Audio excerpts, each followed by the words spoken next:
Sean todos bienvenidos a un nuevo programa de este prestigioso podcast Conexión País.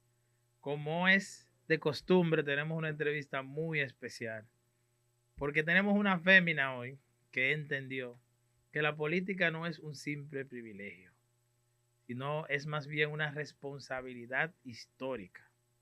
Y todo lo que han hecho nuestras grandes heroínas, encontramos mujeres hoy en día que lo siguen haciendo. Tenemos a Liz Mieses con nosotros hoy. Muchas Un gracias. placer y Muchas gracias. bienvenida. Gracias, feliz de estar aquí compartiendo con ustedes en este podcast. Vamos a ver qué traen. Qué bueno, qué bueno. Mira, nosotros queremos iniciar, porque yo sé que la audiencia está ávida de saber quién es Liz Mieses. Háblanos un poquito, para comenzar, de tu vida personal, cómo escalaste, fuiste escalando en la política. ¿Nos puedes hablar un poquito, a modo de resumen, hasta de tu niñez, si tú quieres? Claro, Habla primero un poquito de la persona y después de la carrera política. Mira, qué decirte, Luis Mies es una persona que hace varios años, hace 8 o 9 años, le hubieran hablado de política y se hace enemiga de quien le hubiera mencionado la palabra política. Que crecí en una familia grande, 4 hijos, el número 3 de 4 hijos, que tuve la oportunidad de tener quizás una infancia muy bonita y que a partir de ya mi adultez o de mi madurez, empecé a reconocer las diferencias que teníamos como país, como sociedad, y por eso decido entrar en la política, que quizás si hubiera sabido antes, hubiera entrado antes en política, porque a veces uno como ser humano, como ciudadano, se desconecta mucho de la parte política. Claro. Sin embargo, la política, de manera directa o indirecta, somos todos. Y cuando no se mete contigo, se mete contigo de manera indirecta. ¿Qué te puedo decir? Más que hablar de mí, decido participar en política, porque precisamente por eso, por las desigualdades que vivimos todavía el día de hoy, yo que soy de aquí de la circunscripción número 1 de la ciudad capital, todavía tenemos espacios donde hay piso de tierra, donde el metro cuadrado se vende, el metro cuadrado más caro de la República Dominicana. En una calle de atrás tú encuentras que hay todavía casas con piso de tierra. Y ese tipo de desigualdad es lo que hace que me adentre en la política, que decida no solamente levantarle un cartel a un candidato o a un partido político, sino ser parte de las tomas de decisiones, y decido aspirar a regidora en el año 2020. Cursé esos 4 años, que la verdad me enamoré de la municipalidad. Creo que los gobiernos locales son los que le llevan calidad de vida. Fue presidenta de la sala capitular. Tuve el honor de presidir en 2013, me parece. en el 2023, En correcto. 2023, perdón. Tuve el honor de presidir la sala capitular, por primera vez 2 mujeres al mando de la capital, Carolina Mejía como alcaldesa y en mi caso como presidenta del consejo. Y a partir de ahí ahora pasamos ya a un ámbito más de oficina legislativo, tratando de legislar para la capital, pero para toda la República Dominicana. Has hecho mucho en 8 años. Sí, bastante. Increíble. Y lo que falta. Y lo que falta por hacer. Claro. Mira, nosotros queremos saber, sabemos que tú fuiste de las que llevó la propuesta del proyecto de ley que creaba la ley, la alerta Amber. Correcto. Háblanos de eso. ¿Qué trae consigo ese proyecto? ¿Cómo, qué bien le haría a la población? ¿Y cuáles son las medidas de seguridad para que no se tergiverse? Mira, te cuento, nosotros desde que iniciamos en agosto del año 2024, lo primero que yo hice fue sentarme con el presidente Alfredo Pacheco, a hablar precisamente de lo que es el proyecto de ley de alerta Amber. Un proyecto de ley que no me lo inventé yo, que no se lo inventaron los otros diputados que anteriormente habían depositado el anteproyecto, sino un proyecto de ley que está demostrado internacionalmente que funciona. En el momento que se lo platiqué al presidente, estuvo muy de acuerdo en retomar el proyecto y lo reintrodujimos en la Cámara de Diputados. ¿Qué pasa? Nosotros introdujimos un proyecto de ley como alerta Amber única y exclusivamente. Y a partir de ahí pudimos, en conjunto con más de 11 instituciones del gobierno, que en el momento que se enteraron que introdujimos el proyecto, se acercaron a la Cámara de Diputados para ser parte del trabajo legislativo que se estaba haciendo de la pieza, y se convirtió en Alertas RD. ¿Por qué Alertas RD? Alertas RD se pudo diferencializar 4 segmentos de la población que son la mayor vulnerables a la hora de una desaparición. Entre ellos, obviamente, y el más vulnerable es los menores de edad. No puede ser que en la República Dominicana hoy, para tú hacer una denuncia, se tome de 24 a 48 horas para que te la tomen. En una desaparición, el enemigo es el tiempo. Y precisamente en ese segmento de menores de edad entra alerta Amber, pero también se identificó que la vulnerabilidad que tienen los adultos mayores en una desaparición y se creó una alerta llamada alerta Silver. También las personas en discapacidad y se creó una alerta para personas en discapacidad llamada alerta azul. Y por último, para mujeres violentadas y en trata, que es alerta Amber. ¿Qué es lo importante de este proyecto? No es solamente verlo como alerta Amber, es que ese protocolo puede eficientizar la búsqueda de manera inmediata a la hora de activarse sin tener que esperar una denuncia de 24 a 48 horas. Pero en el marco legislativo que nosotros terminamos, o sea, la pieza que se terminó de hacer, se introdujo también que a la hora que la República Dominicana también necesite otro tipo de alertas, como alertas climatológicas o alertas que afecten al Estado Dominicano, que también estén jurídicamente que se puedan posicionar dentro de lo que es alertas RD. ¿Por qué he abogado tanto por alertas RD? Porque alertas RD o alerta Amber, como mejor todo el mundo lo conoce, es una necesidad. Esto no es un proyecto de ley de intereses de un sector u otro. Esto es un proyecto de ley de interés nacional por la cantidad de desaparecidos que hemos tenido el día de hoy. Pero más aún, que el porcentaje de menores de edad, pero no menores de 14 ni 15 años, que también son afectados, sino menores de 6, de 7 años que pasan por ese flagelo de una desaparición. Y todas esas familias que a lo largo del tiempo han vivido la experiencia, nosotros como Estado tenemos que darle algún tipo de respuesta. Y aunque la respuesta no haya sido la esperada o sigan todavía esperando, tenemos que tener las herramientas como Estado para poder erradicar o minimizar lo mayor posible este tipo de acciones que se han venido incrementando con el tiempo. Desde la Cámara de Diputados, después de 8 meses de arduo trabajo, se aprobó a unanimidad en la legislatura pasada. Todos los diputados, a la hora de nosotros depositar el proyecto, contamos con más de 55 firmas de todas las bancadas de políticas que tiene la Cámara. Se aprobó en primera y en segunda lectura a unanimidad. Sin embargo, al pasar al Senado, dentro del Senado perimió. Por eso ustedes ven que yo critico mucho que nosotros como país, lamentable pero cierto, cuando pasan los casos, es que vuelve de nuevo a la palestra este tipo de temas y no debería ser así. Por eso, en el momento de la última desaparición sonora que hubo de una niña, que no voy a entrar en detalles de nombre ni de territorio, ni del territorio, porque todo el mundo sabe, yo me dio mucha impotencia porque estábamos a ley de 3 semanas para cerrar la legislatura y todavía en ese momento no teníamos una respuesta clara de parte del Senado de la República Dominicana y efectivamente pasó lo que no debió pasar, que perimió la ley. Automáticamente reintrodujimos el proyecto. Hoy tengo la buena noticia que en el día de ayer se aprobó en primera lectura en la Cámara de Diputados nuevamente y les aseguro que la semana próxima se aprobará en segunda lectura y aprovecho también el escenario para solicitarles y pedirle al Senado de la República que en el momento de que llegue esta ley, esto no es una ley, como dije, de intereses de nadie, esto es una ley país que el país necesita y como representantes que somos, legisladores que somos todos, es nuestra responsabilidad nosotros tener ya una ley de alerta CRD aprobada. Atención a nuestros amigos senadores. Que tengo que reconocer, perdóname que te interrumpa, que sí el presidente del Senado, Ricardo de los Santos, se comprometió al cerrar la legislatura de que esto iba a ser una prioridad dentro del Senado. O sea que vamos con toda la esperanza de que esto será una realidad en el país. Atención a nuestros amigos senadores, Alexis Victoria, al doctor Ayala, que tomen carta en el asunto y ayuden ahí, porque esto es un proyecto que va a beneficiar a todos en la República Dominicana. Correcto. O sea, estamos hablando de todas las provincias y es algo, señores, que será un legado que se le va a dejar a la sociedad dominicana que lo necesita. Mire, lo importante es decir eso, y perdónenme que abunde tanto, lo que pasa es que es un tema que, señores, fueron 11 las instituciones para crear ese protocolo. Aquí no solamente se está creando una ley para que se implemente de manera inmediata, sino que se está creando una ley para que esas instituciones que tienen que ver de manera directa con el protocolo, en el momento que una no haga el trabajo que le corresponde, también la ley dice cómo se va a sancionar, el régimen de consecuencia que tiene que tener. Claro, claro. Entonces, esas eran las desviaciones de las que yo hablaba. Correcto. Entonces, bajo ese marco jurídico que tratamos de como no fue una ley del ISMIESE, no fui yo que me inventé el agua tibia, sino que fue algo que se trabajó en conjunto con la disposición del presidente, porque sí tengo que reconocer que el presidente, por decreto, hace 2 años, emitió un decreto para que las diferentes instituciones empiecen a hacer un plan de trabajo que puedan implementarse de manera inmediata. Aquí lo que hace falta es el marco jurídico, que si Dios quiere, prontamente lo tendremos. Excelente.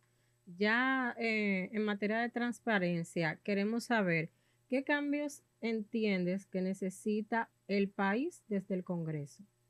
Mira, que son muchísimos, es que decirte uno solamente se estaría haciendo, sí, lógicamente estaría siendo hipócrita.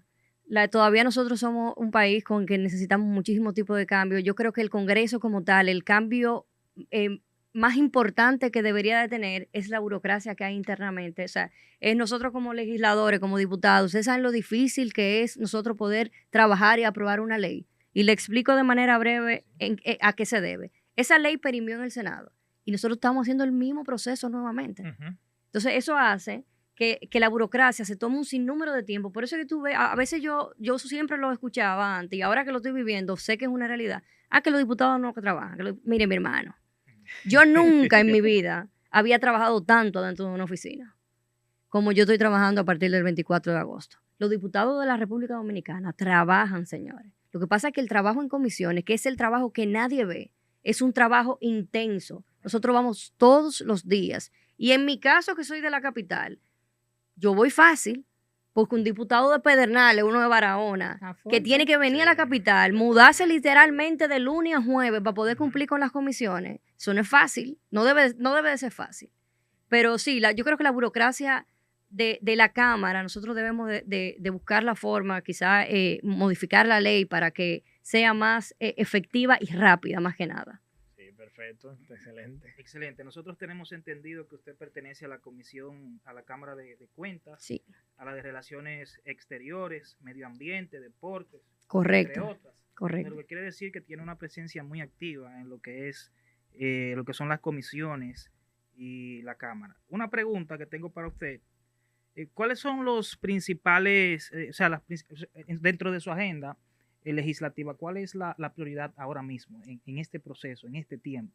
Bueno, aparte del que acabamos de lógicamente en esta legislatura saber, lo primordial es alerta Amber, pero sí, yo tengo un compromiso con mis votantes y con la municipalidad. Yo voy a impulsar, si Dios quiere, estamos terminando ya los trabajos para nosotros depositar una ley para el Distrito Nacional, una ley de capitalidad, como ciudad primada que somos, como capital de la República Dominicana, de que la capital reciba un trato más justo. Y cuando me refiero a justo, me refiero a que hoy por hoy la ciudad que es socioeconómicamente hablando, culturalmente hablando, socialmente hablando, es la ciudad más importante, sin restarle mérito a las provincias, lógicamente, de la República Dominicana. Es donde se firman los cheques de la República Dominicana. Me refiero a justo porque nosotros tenemos un tema importante con el tema de tránsito y te pongo un ejemplo. Aquí nosotros recibimos alrededor de 1.500.000 personas que ni viven ni tramitan aquí. Sin embargo, que llegan a las 6 de la mañana y se retiran a las 7 de la noche, pero sí utilizan cada uno de los servicios. Y ahí es donde me refiero a que más justa. Esos servicios que utilizan, ese tránsito ambulante aquí en la capital, es un servicio que les cuesta al Ayuntamiento del Distrito Nacional. Y el ayuntamiento, como todos los ayuntamientos, no percibe ni siquiera lo que le corresponde por ley. Por eso nosotros estamos abogando por una ley de capitalidad que tampoco me la he inventado yo, porque yo no creo en los inventos, yo creo en replicar y aplatanar las cosas que han funcionado en otros países, que es una ley para impulsar la economía de la ciudad, donde lo hemos visto en ciudades como Madrid, en Barcelona, en diferentes ciudades del mundo, que lo que ha hecho es incrementar la economía de la ciudad.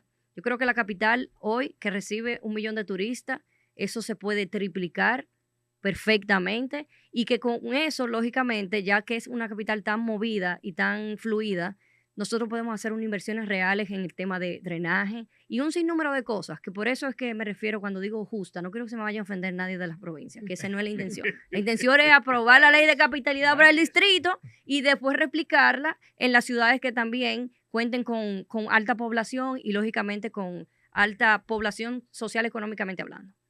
Claro, primero Dios y después su santo. Así es, Liz, agradecer que estés compartiendo con nosotros tus experiencias y tu tu formación en la vida política, pero a mí me gustaría saber, pensando ya más en el futuro, cuál es tu visión en la política, pero también me gustaría saber qué te gustaría alcanzar en la vida pública. Yo no quiero ser presidenta. No quiero ser presidente. No, mira.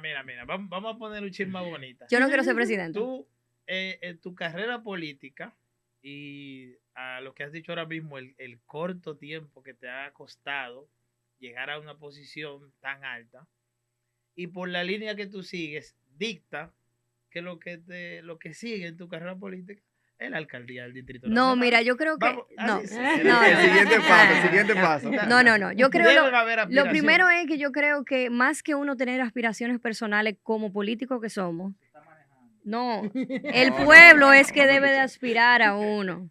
Para entonces a partir de ahí uno entonces ya tomar decisión sobre eso. Pero yo sí te voy a decir algo. Independientemente yo esté en el Congreso o en el ayuntamiento, yo sí voy a abogar por la municipalidad, porque como dije anteriormente, yo creo que los gobiernos locales son los que de verdad les representan calidad de vida a la gente y cercanía con la gente. O sea que tanto en el Congreso, en una u otra, sería abogando por la municipal o en el ayuntamiento, abogando de manera directamente. O sea, que te vamos a ver la boleta el próximo 28.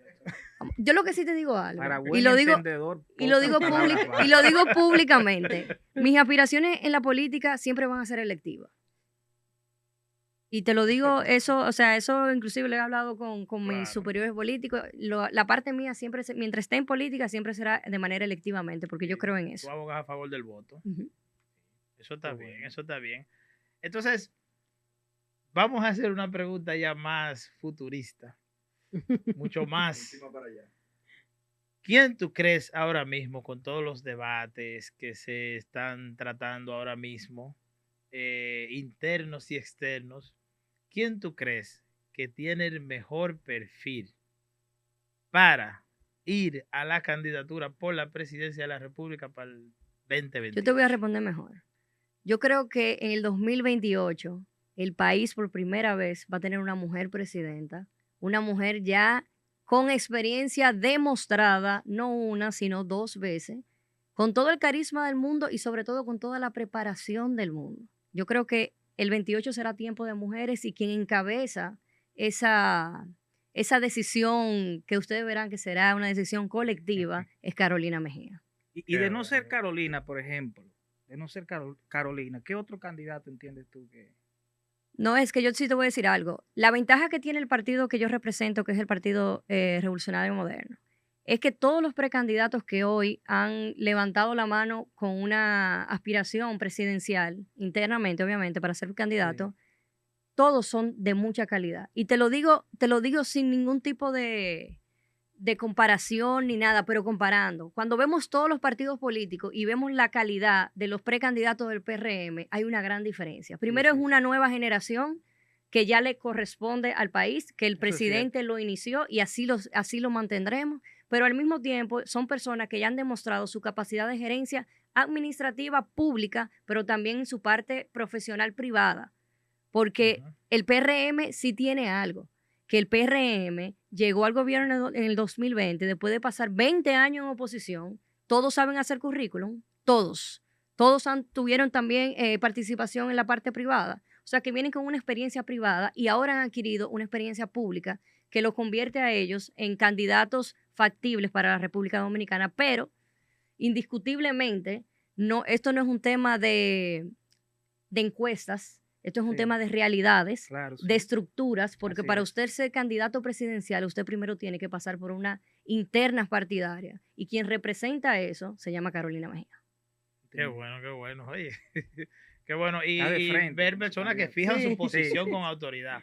Porque el que no tiene identidad se vende al mejor postor. Cuando tú eliges un camino y defiendes lo que te llevó a elegirlo, eso habla muy bien de ti. No, totalmente. Si mañana no es ella porque pasa algo que solamente que Dios no quiera, pues lógicamente yo sí caminaré de frente con cualquiera de los candidatos o candidatas del PRM, porque la verdad es que todos tienen una calidad bastante alta. Excelente. Unidad, sí, porque dentro de los perfiles, como tú mencionabas, del PRM, hay muchos buenos. Ahí está Wellington, está David.